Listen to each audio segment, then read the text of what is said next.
ni. Barang Kak Oya dah sampai. So, kita tengok apa yang Kak Oya teracun. Okey, Kak Oya nak try dulu. Okey, Kak Oya dapat free sample daripada mana? Okey, Cola Scalp Oil. Dengan kata, ni produk laku keras. Jom kita tengok. Tak sabar Kak Oya nak try. Kita buka.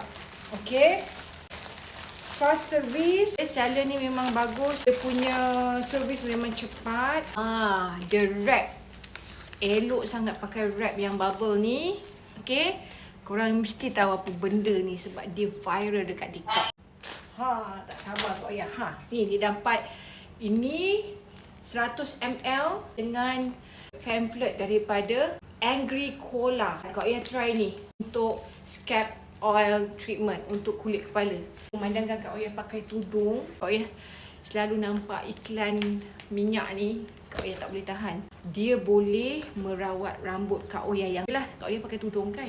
So, Kak Oya ada rambut gugur. Bila pakai tudung ni, kadang-kadang Kak Oya suka color rambut. Sebelum ni Kak Oya suka color rambut. So, Kak Oya nak rawat masalah rambut.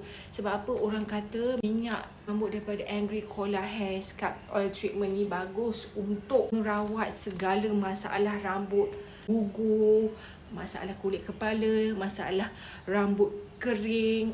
Korang boleh guna minyak ni. Memang tengah viral korang.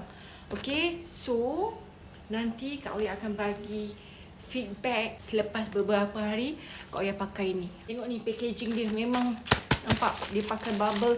Memang servis memang TikTok daripada seller ni. Pergi cepat beli. Ada masalah kulit kepala, especially yang pakai tudung ni, cepat beli ni. Minyak ni, minyak rambut Angry Cola Hair. Dengan cerita memang dia punya feedback sangat-sangat memberangsangkan.